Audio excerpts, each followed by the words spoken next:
Hello friends, नमस्कार. आज आपण बिझनेस अँड टॅक्स लॉज ह्या विषयातील अदत्त विक्रेता अर्थात अनपेड सेलर हा भाग अभ्यासणार आहोत. ह्या भागाअंतर्गत राईट्स ऑफ अनपेड सेलर म्हणजेच अदत्त विक्रेत्याचे हक्क आज आपण बघणार आहोत. तर सर्वात सुरुवातीला मित्रांनो, अदत्त विक्रेता म्हणजे कोण? तर वस्तू विक्री करारानुसार विक्रेत्याने विक्री केलेल्या वस्तूची किंमत त्याला मिळालीच पाहिजे असा नियम आहे. परंतु त्याला ती किंमत पूर्णपणे प्राप्त झालेली नसेल तर अशा विक्रेत्याला अदत्त विक्रेता असं म्हणतात. म्हणजेच ज्या विक्रेत्याला त्याने दिलेल्या वस्तूचं मूल्य प्राप्त झालेलं नाही असा विक्रेता म्हणजे अदत्त विक्रेता. ते मूल्य अर्धवट प्राप्त झालेलं असेल तरीसुद्धा अशा विक्रेत्याला अदत्त विक्रेता असं म्हटलं जातं. स्क्रीनवर मी व्याख्या दिलेली आहे. वस्तू विक्री कायदा 1930च्या कलम 45(1) वस्तू विक्री कायदा 1930च्या कलम 45(1) अदत्त विक्रेता म्हणजे असा विक्रेता की ज्याला त्याने विक्री केलेल्या वस्तूंचे संपूर्ण मूल्य प्राप्त झाले नाही किंवा ज्याने सशर्त किंमत शोधन म्हणून ग्राहकांकडून हुंडी किंवा चेक स्वीकारला असेल, परंतु त्याचे विहित तारखेला अनादर झाल्यामुळे पैसे प्राप्त न झालेला विक्रेता होय. म्हणजेच ज्या विक्रेत्याला त्याने विक्री केलेल्या वस्तूचे किंवा सेवेचे मूल्य प्राप्त झालेले नाही किंवा त्याला हुंडी किंवा चेक देण्यात आलेला आहे परंतु तो हुंडी किंवा चेक वटलेला नाही, अशा वेळेस त्या विक्रेत्याला अदत्त विक्रेता असं म्हटलं जातं. इंग्लिशमध्ये व्याख्या ऐका. An unpaid seller is defined by section 45 as a seller to whom the whole price has not been paid or tendered and where a bill of exchange or other negotiable instrument has been accepted by him as conditional payment when the condition has not been fulfilled by reason of the dishonor of the instrument or otherwise. ह्या पद्धतीने if seller doesn't get any amount from his sale, then we can say that seller is unpaid seller. तर विक्रेता ही संकल्पना व्यापक आहे आणि व्यापक अर्थाने विक्रेता म्हणजे विक्रेता किंवा विक्रेत्याचा अभिकर्ता आणि पाठवणी करणारा असा अर्थ विक्रेता या संकल्पनेमध्ये समाविष्ट होतो. तर भारतीय वस्तू विक्री कायद्याच्या कलम 45 अदत्त विक्रेता म्हणजे काय हे स्पष्ट केलेलं आहे. तर त्यानुसार काही मुद्दे मी स्लाईड्सवर मांडलेले आहे. पहिला मुद्दा आहे खरेदीदाराने पूर्ण किंमत न देणे. म्हणजेच ज्या विक्रेत्याला खरेदीदाराने वस्तूची पूर्ण किंमत दिलेली नाही किंवा देऊ केलेली नाही असा विक्रेता म्हणजे अदत्त विक्रेता. दुसरा मुद्दा आहे किंमत देण्यासाठी विक्रेत्याला हुंडी किंवा चेक दिला असेल तर त्याचा अनादर होणे. वस्तूची किंमत देण्यासाठी खरेदीदाराने विक्रेत्याला हुंडी किंवा चेक किंवा इतर दस्तऐवज दिलेलं असेल आणि हे चलनक्षम दस्तऐवज जे दिलेलं आहे त्याचे पैसे विक्रेत्यास प्राप्त झाले पाहिजे असं मानलं जात असतं.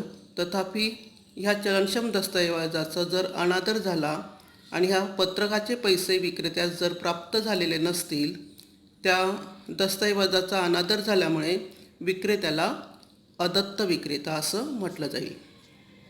तिसरा मुद्दा आहे काही किंमत प्राप्त झाली असेल आणि काही किंमत प्राप्त झाली नसेल तर. जेव्हा विक्रेत्याने माल विकला असेल परंतु काही किंमत त्याला प्राप्त झाली परंतु काही किंमत त्याला प्राप्त झालेली नसेल तर अशा विक्रेत्याला सुद्धा अदत्त विक्रेता असं म्हटलं जातं.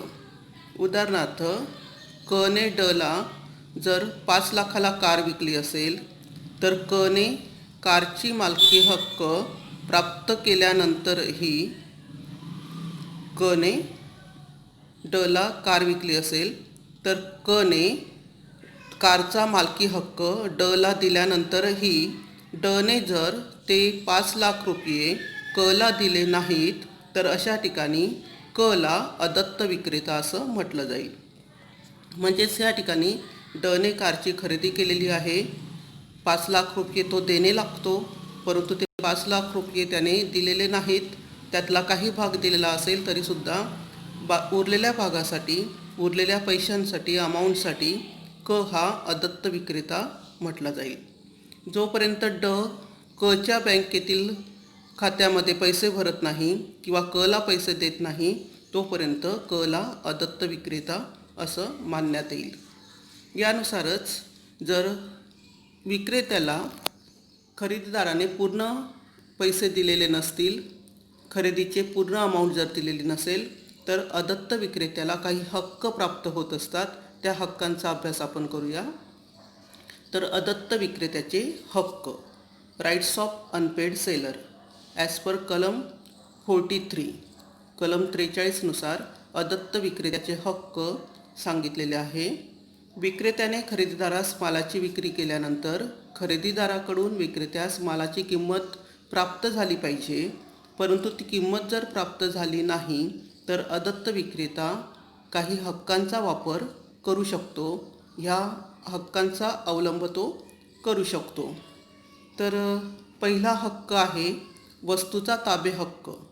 वस्तूचा ताबे हक्क ॲज पर कलम 47 अँड 48, कलम 47 व कलम 48 नुसार खरेदीदारास विकलेली वस्तू विक्रेत्याच्याच ताब्यात आहे तोपर्यंत ती स्वतःच्या ताब्यात ठेवण्याचा हक्क म्हणजेच वस्तूचा ताबे हक्क किंवा वस्तूचा ग्रहणाधिकार करण्याचा हक्क विक्रेत्यास प्राप्त होतो. ज्यावेळेस वस्तू खरेदीदाराला विकलेली असते परंतु ती जर विक्रेत्याच्याच ताब्यात असेल तर, उदाहरणार्थ एखादी मशिनरी खरेदीदाराला विकलेली आहे, त्याला सांगितलं गेलेलं आहे की ही मशिनरी काही किंमत देऊन तू घेऊन जा, परंतु खरेदीदाराने त्या वस्तूची किंमत दिलेली नसेल तर अशा वस्तूचा ताबे हक्क स्वतःजवळ ठेवण्याचा हक्क विक्रेत्यास असतो.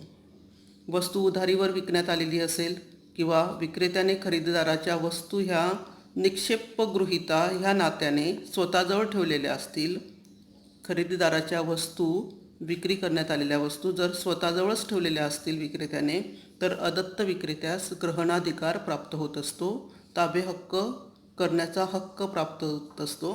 म्हणजेच अदत्त विक्रेत्याने खरेदीदारास विक्री केलेल्या वस्तू ह्या आंशिक स्वरूपात अंशतः प्रदान केलेल्या असतील तर उर्वरित वस्तूंवर अदत्त विक्रेत्यास ग्रहणाधिकार प्राप्त होत असतो. अदत्त विक्रेत्याचा ग्रहणाधिकार हा असतो, परंतु काही बाबतीत तो संपुष्टात येतो. उदाहरणार्थ विक्रेत्याने वस्तूची विल्हेवाट करण्याचा अधिकार सुरक्षित ठेवला नसेल तर अदत्त विक्रेत्याला कोणत्याही प्रकारे ग्रहणाधिकार मिळत नाही. म्हणजेच वस्तूची विल्हेवाट त्याने लावून टाकलेली असेल आणि वस्तू ग्राहकाकडे सुपूर्द करण्यात आलेली असेल त्यावेळेस त्याला ग्रहणाधिकार मिळू शकत नाही. त्याला त्या वस्तूची किंमतच ग्राहकाकडून मिळणे क्रमप्राप्त ठरते. त्यानंतर खरेदीदाराने कायदेशीर मार्गाने वस्तूचा ताबा केला असेल तर अदत्त विक्रेत्याचा ग्रहणाधिकार संपुष्टात येतो. कायदेशीर मार्गाने खरेदीदाराने वस्तूचा ताबा घेतलेला असेल, उदाहरणार्थ ती वस्तू त्याने त्याच्या नावावर करून घेतलेली असेल, उदाहरणार्थ प्लॉट विक्रीचा व्यवहार झालेला असेल तर अशा वेळेस खरेदीदाराच्या नावावर प्लॉट केला गेलेला असेल, परंतु त्या प्लॉटची किंमत खरेदीदाराने विक्रेत्यास दिलेली नसेल तरीसुद्धा विक्रेत्याला त्याचा ताबे हक्क घेता येणार नाही, कारण प्लॉटचं मालकी हक्क खरेदीदाराकडे गेलेला आहे, त्याने त्याच्या नावावर कागदपत्र करून घेतलेली आहे. त्यानंतर विक्रेत्याने स्वतःहून जर ग्रहणाधिकार सोडून दिला तर अशा वेळेससुद्धा अदत्त विक्रेत्याचा ग्रहणाधिकार संपुष्टात येतो. स्वतःहून त्याने म्हटले की ठीक आहे, वस्तू तुला दिलेली आहे, तू तिचा वापर कर, तुला ज्यावेळेस जमेल त्यावेळेस माझे पैसे तू दे, त्या वस्तूची किंमत तू दे, असा जर स्वतःहून हक्क सोडून दिला तर त्याचा ग्रहणाधिकार संपुष्टात येतो. म्हणजेच पहिल्या मुद्द्यामध्ये आपण ताबे हक्काबद्दल मुद्दे बघतो आहे. यामध्ये चौथा मुद्दा आहे विक्रेता हा वस्तूवर ग्रहणाधिकार नाही अशा पद्धतीने वर्तन करत असेल आणि ग्रहणाधिकाराच्या संदर्भात तृतीय पक्ष म्हणून वर्तन करत असेल तर अदत्त विक्रेत्याचा ग्रहणाधिकार संपुष्टात येतो. म्हणजे आपला ग्रहणाधिकार कोणत्याही प्रकारे नाही असं वर्तन जर विक्रेत्याचं असेल तर त्या ठिकाणी सुद्धा त्याचा ग्रहणाधिकार किंवा ताबे हक्क संपुष्टात येतो. थोडक्यात काय, अदत्त विक्रेत्याच्या पहिल्या हक्कामध्ये वस्तूचा ताबे हक्क विक्रेत्याने स्वतःजवळ ठेवण्याचा हक्क त्याला प्राप्त होत असतो. परंतु हा हक्क प्राप्त होत असला तरीसुद्धा काही बाबतीत त्याला तो ग्रहणाधिकार प्राप्त करून घेता येत नाही. ते मुद्दे आपण 4 मुद्दे पाहिले. उदाहरणार्थ, त्याने त्याचा अधिकार सुरक्षित ठेवलेला नसेल, विल्हेवाट लावण्याचा अधिकार ग्राहकाकडे देऊन टाकलेला असेल, ग्रहणाधिकार सोडून दिलेला असेल स्वतःहून स्वइच्छेने, आणि ग्रहणाधिकार नाही अशा पद्धतीचं विक्रेत्याचं जर वर्तन असेल तर अशा वेळेस त्याला ग्रहणाधिकार मिळू शकत नाही. त्याला त्या वस्तूची किंमतच ग्राहकाकडून प्राप्त करून घ्यावी लागते किंवा काही वेळेस विक्रेत्याचं नुकसानही होऊ शकतं. त्यानंतर अदत्त विक्रेत्याच्या हक्कांमध्ये दुसरा हक्क आहे, कलम 50 ते 52मध्ये हक्क दिलेला आहे, right and stoppage in transit, वस्तू प्रवासात किंवा मार्गात अडविणे. Right and stoppage in transit. तर भारतीय वस्तू विक्री कायद्यानुसार विक्रेत्याने वस्तूचे खरेदीदाराला हस्तांतरण केल्यानंतर अदत्त विक्रेत्याचा ग्रहणाधिकार संपुष्टात येतो. खरेदीदाराला जर हस्तांतरण केलेलं असेल वस्तू दिलेली असेल, खरेदीदाराच्या ताब्यात जर वस्तू असेल तर विक्रेत्याचा कोणत्याही प्रकारे त्या ठिकाणी ग्रहणाधिकार राहत नाही, ताबे हक्क राहत नाही, कारण ती वस्तू खरेदीदाराकडे सुपूर्द केलेली असते. परंतु खरेदीदाराच्या ताब्यात विक्री केलेल्या वस्तू मिळण्यापूर्वी विक्रेता त्या वस्तू मार्गात अडवू शकतो. जर त्या वस्तू फक्त मार्गस्थ असतील, अर्ध्या रस्त्यात असतील, वाहतुकीमध्ये असतील तर ह्या वस्तू अडवण्याचा अधिकार विक्रेत्याला प्राप्त होत असतो. म्हणजे वस्तू ट्रान्सपोर्टमध्ये दिल्यानंतर जर विक्रेत्याला लक्षात आलं की ह्या वस्तूंची किंमत ग्राहकाकडून आपल्याला मिळू शकत नाही, ग्राहक दिवाळखोर झालेला आहे किंवा ग्राहक वस्तू देण्यास सक्षम नाही, तर त्यावेळेस त्या वस्तू तो मार्गात अडवू शकतो, प्रवासात अडवू शकतो. त्यासाठी हे वस्तू विक्री कायद्यातील कलम 50 ते 52 दिलेलं आहे. विक्रेत्यास वस्तू प्रवासात किंवा मार्गात अडवण्याचा हक्क असतो आणि त्यासाठी काही अटी पूर्ण होणे आवश्यक आहे. तर ह्या अटी आपल्याला दिलेल्या आहेत वस्तू विक्री कायद्यामध्ये. पहिली अट आहे, विक्रेत्यास खरेदीदाराकडून विक्री केलेल्या वस्तूची संपूर्ण किंवा अंशतः किंमत येणे बाकी असेल तर विक्रेता वस्तू प्रवासात अडवू शकतो. म्हणजे किंमत येणे बाकी असेल तरच तो प्रवासामध्ये वस्तू अडवू शकतो. किंमत जर दिलेली असेल खरेदीदाराने तर त्या वस्तूचा मालकी हक्क जरी ताबा मिळालेला नसेल तरी मालकी हक्क हा खरेदीदाराचा असतो. त्यामुळे रस्त्यात किंवा मार्गात विक्रेता ती वस्तू अडवू शकत नाही जर त्याला त्या वस्तूची किंमत पूर्ण मिळालेली असेल तर. परंतु अंशतः किंमत मिळालेली असेल तर प्रवासामध्ये किंवा मार्गामध्ये वस्तू अडवण्याचा अधिकार विक्रेत्याला असतो. त्यानंतर विक्रेत्याकडून खरेदीदाराकडे स्थानांतरित झालेल्या वस्तू जर असतील तर विक्रेता वस्तू प्रवासात किंवा मार्गात अडवू शकतो, त्या वस्तू जर स्थानांतरित झालेल्या असतील तर. त्यानंतर वस्तूची विक्री केल्यानंतर खरेदीदार दिवाळखोर किंवा नादार झाला, हे मी आधीच सांगितलं. खरेदीदार दिवाळखोर झाला असेल, नादार झाला असेल आणि असं जर विक्रेत्याला कळलं तर तो प्रवासामध्ये वस्तू किंवा माल अडवू शकतो. म्हणजेच भारतीय वस्तू विक्री कायद्याच्या कलम 52 नुसार अदत्त विक्रेता हा वस्तूचा प्रत्यक्ष ताबा घेऊन किंवा वस्तू ज्या वाहकाच्या ताब्यात असतील त्यांना पूर्वसूचना देऊन त्या वस्तू मार्गामध्ये अडवू शकतो, थांबवू शकतो, वस्तू ग्राहकांपर्यंत नेण्याचं टाळू शकतो. म्हणजेच वस्तू प्रत्यक्षपणे ज्या वाहकाच्या ताब्यात असतील त्यांना किंवा त्यांच्या प्रमुखास वस्तू मार्गात अडवण्यात आलेल्या आहेत याबाबत पूर्वसूचना तो देऊ शकतो आणि अशी पूर्वसूचना देऊन तो वस्तू मार्गामध्ये अडवू शकतो, ग्राहकांपर्यंत त्या वस्तू पोहोचण्यापासून रोखू शकतो. त्यानंतर पुढचा तिसरा मुद्दा आहे, अदत्त विक्रेत्याच्या हक्कांमध्ये वस्तूंची पुनर्विक्री करणे. कलम 54, सेलर राईट्स ऑफ रिसेल. वस्तूचा रिसेल विक्रेता करू शकतो. ज्या वस्तू अडवण्यात आलेल्या आहेत, ज्या वस्तू खरेदीदारापर्यंत पोहोचवण्यात आलेल्या नाहीत, ज्या वस्तूंची किंमत विक्रेत्याला मिळालेली नाही, अशा वस्तूंची पुनर्विक्री करण्याचा हक्क, अधिकार विक्रेत्यास आहे. म्हणजेच अदत्त विक्रेत्यास वस्तू मार्गात अडविण्याचा जसा अधिकार आहे त्या अधिकाराप्रमाणेच विक्रेत्याने वस्तू मार्गात अडवलेल्या असतील आणि त्याबाबतची माहिती ही वाहकाला दिलेली असेल, गाडी चालकाला दिलेली असेल, तर अशा वेळेस विक्रेता मार्गात अडवलेल्या वस्तूंची पुनर्विक्री करू शकतो आणि या पुनर्विक्रीबद्दल तो खरेदीदारास पूर्वसूचना देऊ शकतो, पूर्वसूचना देत असतो. म्हणजेच पुनर्विक्री करायची असेल तर खरेदीदारास आधी पूर्वसूचना देणं आवश्यक आहे, खरेदीदाराचं मत जाणून घेणं आवश्यक आहे. खरेदीदार पॉझिटिव्ह असेल, तो किंमत देण्यास तयार असेल तर ठीक, अदरवाईज विक्रेता त्या वस्तूची पुनर्विक्री करण्यासाठी सज्ज असतो, तो खरेदीदाराशी बांधील नसतो. म्हणजेच अदत्त विक्रेत्याने मार्गात अडवलेल्या वस्तूची पुनर्विक्री करण्याबाबतची पूर्वसूचना खरेदीदाराला दिल्यानंतरही खरेदीदाराने जर अदत्त विक्रेत्यास शिल्लक मालाची रक्कम किंवा शिल्लक रक्कम देण्याचं कबूल न केल्यास किंवा ती रक्कम न दिल्यास अदत्त विक्रेता मार्गात अडवलेल्या वस्तूंची पुनर्विक्री करू शकतो.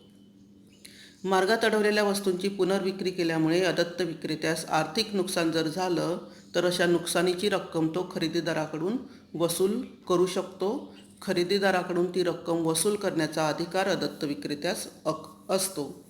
म्हणजे नुकसानीस खरेदीदार त्या ठिकाणी जबाबदार मानला जातो आणि अशा अधिकारास वस्तूची पुनर्विक्री करण्याचा अदत्त विक्रेत्याचा अधिकार असं संबोधलं जातं.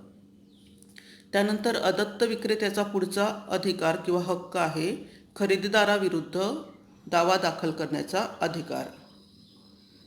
कलम 55-56. तर भारतीय वस्तू विक्री कायद्याच्या कलम 55-56 नुसार अदत्त विक्रेत्यास खरेदीदाराविरुद्ध काही अधिकार प्राप्त होत असतात आणि त्या अधिकारानुसार विक्रेत्याने वस्तू खरेदीदाराच्या ताब्यात दिल्यानंतर वस्तूची किंमत किंवा मूल्य प्राप्त होण्याच्या दृष्टीने कार्यवाही तो करू शकतो. म्हणजेच विक्रेत्याला त्या वस्तूची किंमत किंवा मूल्य प्राप्त करून घेण्याचा अधिकार आहे आणि हा अधिकार तो कलम 55 व 56 नुसार वापरू शकतो. आणि खरेदीदार तरी मूल्य द्यायला तयार नसेल तर अदत्त विक्रेता हा खरेदीदाराच्या विरुद्ध नुकसान भरपाईची कार्यवाही सुद्धा करू शकतो. म्हणजेच खरेदीदाराने खरेदी केलेल्या वस्तूचं मूल्य निश्चित तारखेला न दिल्यास त्यानंतर सदर रक्कम ही व्याजासह प्राप्त करण्याचा अधिकार अदत्त विक्रेत्याला प्राप्त होतो. म्हणजेच खरेदीदाराविरुद्ध नुकसान भरपाईसाठी दावा दाखल करू शकतो. त्याचप्रमाणे जर त्याने ठराविक तारखेला ती रक्कम पूर्ण दिली नाही तर व्याजासह ती रक्कम वसूल करण्याचा अधिकार अदत्त विक्रेत्याला प्राप्त होत असतो. म्हणजेच अदत्त विक्रेत्याला वस्तूच्या किमतीची आकारणी करण्याचा अधिकार प्राप्त होतो. त्याचप्रमाणे खरेदीदाराचे अदत्त विक्रेत्याविरुद्ध सुद्धा काही अधिकार आहेत. तर हे अधिकार खरेदीदाराचे असल्यामुळे ते इथे नमूद केलेले नाही स्लाइड्सवर, परंतु अदत्त विक्रेता खरेदीदाराकडून नुकसान भरपाई वसूल करून घेऊ शकतो. त्याचप्रमाणे किंमत वसूल करून घेऊ शकतो. किंमत विशिष्ट तारखेला दिली नाही तर त्या किमतीवर होणारं व्याज किमतीसहित तो वसूल करू शकतो. हे अधिकार अदत्त विक्रेत्याला आहे. जर माल खरेदीदाराच्या ताब्यात दिलेला नसेल तर माल तो मार्गात अडवू शकतो, माल रोखून घेऊ शकतो, मालाची पुनर्विक्री करू शकतो. हे अधिकार अदत्त विक्रेत्याला म्हणजे ज्या विक्रेत्याला मालाची किंमत मिळालेली नाही किंवा मालाची अर्धवट किंमत मिळालेली आहे अशा विक्रेत्याला प्राप्त होतात. परंतु खरेदीदाराला सुद्धा काही अधिकार प्राप्त होत असतात. तर हे अधिकार छोटे असल्यामुळे कमी असल्यामुळे ते मी ह्या ठिकाणी नमूद करते. तर अदत्त विक्रेत्याला खरेदीदाराच्या विरोधात जसे अधिकार प्राप्त होतात तसंच खरेदीदाराला सुद्धा अदत्त विक्रेत्याविरुद्ध काही अधिकार प्राप्त होत असतात. त्यामध्ये मुख्यतः विक्रेत्याने खरेदीदारास वस्तूचा ताबा देण्याचं जर नाकारलं, विक्रेत्याने माल विकलेला आहे परंतु खरेदीदाराने किंमत न दिल्यामुळे खरेदीदारास मालाचा ताबा द्यायचं जर नाकारलं तर अशा परिस्थितीत खरेदीदाराला अधिकार प्राप्त होतो, वस्तू मिळवण्याचा अधिकार प्राप्त होतो, किंमत देऊन वस्तू मिळवण्याचा अधिकार. त्यानंतर विक्रेत्याने वस्तूचं प्रदान किंवा हस्तांतरण अयोग्य पद्धतीने जर केलं आणि वस्तू सुस्थितीत नसेल तर खरेदीदारास ती सुस्थितीत प्राप्त झालेली नसेल तर अशा वेळेससुद्धा खरेदीदाराला हक्क प्राप्त होतात विक्रेत्याविरुद्ध आवाज उठवण्याचा, विक्रेत्याविरुद्ध दावा दाखल करण्याचा. वस्तू विक्री करारानुसार आश्वासनांचा किंवा प्रतिबंधांचा भंग विक्रेत्याकडून झाला असेल, जी आश्वासनं दिलेली आहे त्या आश्वासनानुसार वस्तू नसेल, उदाहरणार्थ एखादी वस्तू त्यामध्ये काय समाविष्ट आहे, कोणकोणते क्वालिटीज आहे हे विक्रेत्याने सांगितलेलं असेल आणि त्यानुसार ती वस्तू नसेल.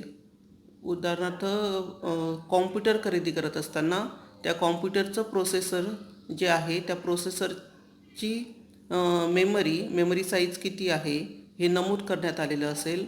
लॅपटॉपच्या प्रोसेसरची मेमरी साईज नमूद केलेली असेल परंतु ती विशिष्ट मेमरी साईज त्या लॅपटॉपला नसेल तर अशा वेळेस खरेदीदारसुद्धा विक्रेत्याविरुद्ध हक्कभंगाची कारवाई करू शकतो.